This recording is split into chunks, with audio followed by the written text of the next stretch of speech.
Salut, c'est Marie-Noëlle Yoder de Bible Tunes et l'ensemble de la série sur Jacques est maintenant en ligne. C'est donc le dernier épisode que j'enregistre avec ce jingle. J'espère que cette série t'a inspiré, un peu perturbé et probablement un peu bousculé, mais en tout cas encouragé dans ta marche à la suite du Christ. C'est un immense honneur de pouvoir proposer ces contenus, mais j'en mesure aussi toute la responsabilité. Au final, cette méditation sur la lettre de Jacques m'aura occupé l'esprit sur plus d'une année. J'y revenais toujours à nouveau pour préparer les 19 méditations que vous avez entendues. L'avantage avec les épisodes de podcast, c'est que chacun peut écouter à son rythme et c'est maintenant possible d'écouter l'ensemble à la vitesse souhaitée. En tout cas, une telle lettre ne peut pas laisser indifférent. Alors merci à vous pour vos nombreux retours et encouragements tout au long du processus. Merci aussi pour vos questions, vos interpellations. Et je suis profondément convaincue qu'on a besoin les uns des autres pour interpréter la Bible correctement. La lettre de Jacques n'y fait pas exception. J'ai moi-même largement bénéficié de conversations avec les uns et les autres et de toute une communauté de spécialistes du Nouveau Testament qui se sont déjà penchés sur ces textes. Dans cet épisode, je désirais vraiment vous laisser toute la place. Alors voici quelques audios laissés sur le WhatsApp de Bible Tunes. Hello Marie-Noëlle, hello Bible Tunes. Maintenant que je sais le prononcer correctement, ta bouteille lancée à la mer est arrivée jusqu'à moi. Je kiffe trop tes podcasts. Premièrement, j'aime déjà beaucoup ta manière de parler naturellement. Moi j'ai l'impression de t'avoir à côté de moi pour m'expliquer cette lettre de Jacques. Tes liens et tes parallèles avec le monde, avec la réalité me parlent beaucoup.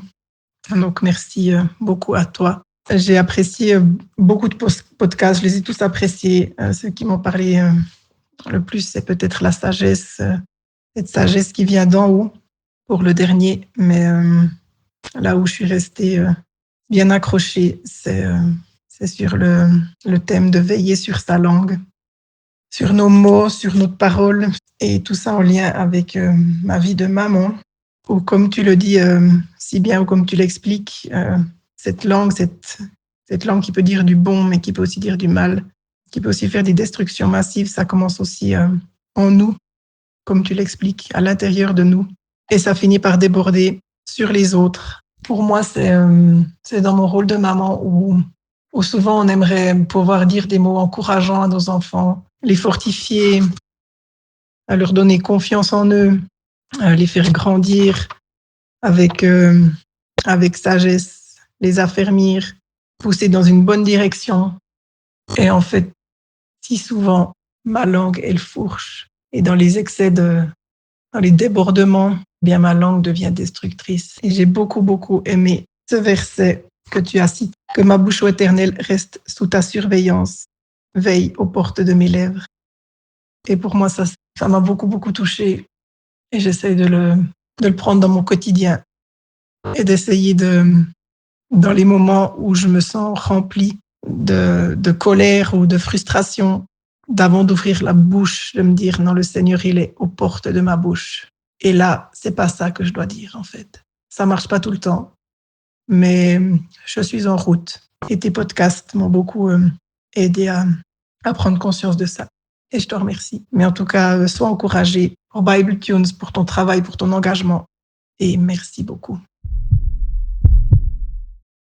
Superbe travail de découverte de l'épître de Jacques, une épître dont les paroles sont souvent dures à entendre lorsqu'elle nous dit que notre foi est morte si elle n'est pas portée par des actes concrets d'amour, de compassion, de solidarité, ou encore lorsqu'elle s'en prend aux riches, lorsque leur richesse écrase les plus pauvres. Marie-Noëlle Yoder a su éviter tout ce qui fait parfois la rudesse d'une exégèse pour nous dire l'essentiel dans un style accessible à tous. On est sensible à la dimension concrète et pratique de chaque rendez-vous. Avec tact et avec beaucoup d'une délicatesse bien féminine, l'accent est mis sur l'essentiel. Dans un groupe de partage à Bruxelles, nous avons écouté chaque épisode. On recommande cette utilisation tant elle suscite de riches échanges. L'épisode 4 sur l'épreuve ou la tentation nous a aidé à découvrir les mécanismes subtils de l'éveil de nos désirs et la manière d'y faire obstacle s'ils sont contraires à nos attentes de foi. Je ne sais quels seront les prochains podcasts, mais je les attends avec beaucoup d'impatience. J'aime écouter Bible Tunes au milieu de ma vie quotidienne. Le livre de Jacques donne des clés concrètes. Il me met au défi de façon très constructive. J'aime la façon dont Marie-Noël explique et contextualise le texte. Il y a quelque temps, avec notre fille, nous étions dans l'attente de résultats médicaux. Nous étions confrontés à l'inquiétude, à l'inconnu, une épreuve de la vie quotidienne, quoi.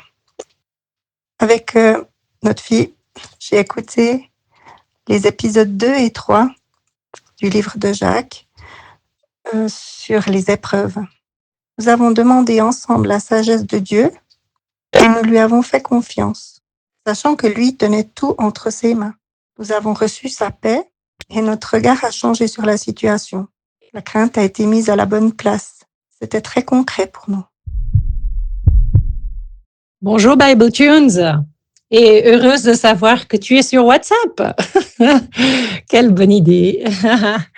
Ouais, merci beaucoup, beaucoup, beaucoup Marie-Noël pour ces magnifiques podcasts que tu nous offres, pour cet engagement, ton enthousiasme, ton amour pour la parole, ton affection pour son Église et son royaume. C'est hyper encourageant et c'est frais. C'est abordable, c'est compréhensible, c'est vraiment un grand cadeau pour nous en francophonie d'avoir un outil, d'avoir tes messages si inspirés. Merci beaucoup. Alors moi, c'est toujours le rituel, c'est le lundi matin. Je sais que mon moment avec Dieu, ça va être Bible Tunes et ça offre une jolie variante à d'autres moyens qu'on a aujourd'hui pour laisser Dieu nous parler. Merci beaucoup, beaucoup Marie-Noël pour ton sérieux, pour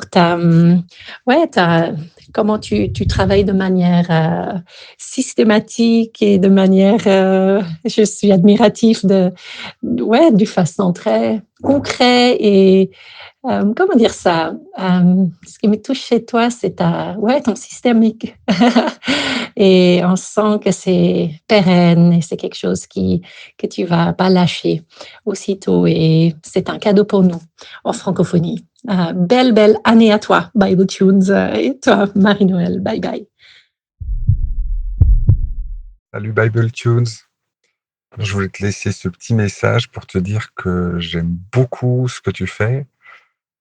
Le Bible de la Bible, c'est comme un cadeau que tu déballes avec nous et puis dont on peut profiter au moment de l'écoute et puis même après en prenant des petites pépites avec nous. La pépite que j'ai pris aujourd'hui, je suis dans une période au boulot où il y a pas mal de pression, un audit en cours et puis c'est vrai que j'aimerais que ce soit passé. Et puis c'était l'épisode 17 aujourd'hui avec la patience. Cette envie que ce soit déjà terminé et puis d'avoir les résultats, je suis en plein dedans et ça me parle très fort. Et puis la pépite en particulier que je prends, c'est celle de la patience avec soi, c'est l'espérance, la patience avec l'autre, c'est l'amour et c'est la patience avec Dieu, c'est la foi. J'avais jamais vu ça comme ça et pour moi, c'est vraiment un petit trésor de méditation que je vais prendre avec moi au moins toute la journée, voire un peu plus longtemps. Alors merci Bible Tunes parce que tu permets de me tuner, de m'accorder aussi avec la Bible. Ça fait vraiment du bien. Merci Marie-Noël pour les podcasts. Toutes ces réflexions vraiment profondes qui m'ont touchée ces derniers mois.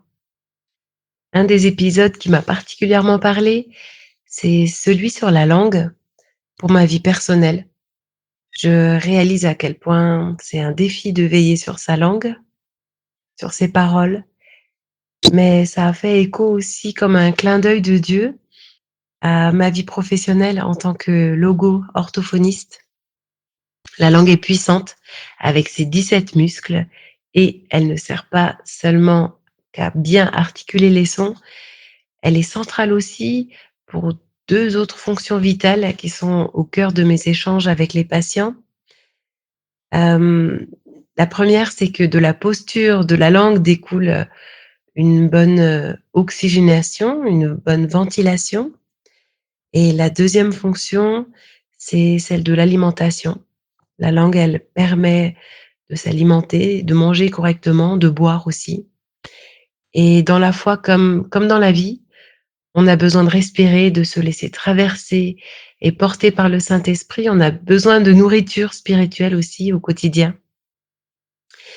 Et je crois que le créateur de notre anatomie, il connaissait la portée de ces préconisations, avant même de nous les donner. Alors merci de nous avoir rappelé aussi qu'on pouvait, demander au Seigneur le discernement, ouais, dans nos vies parfois si compliquées pour, réussir à dompter notre langue.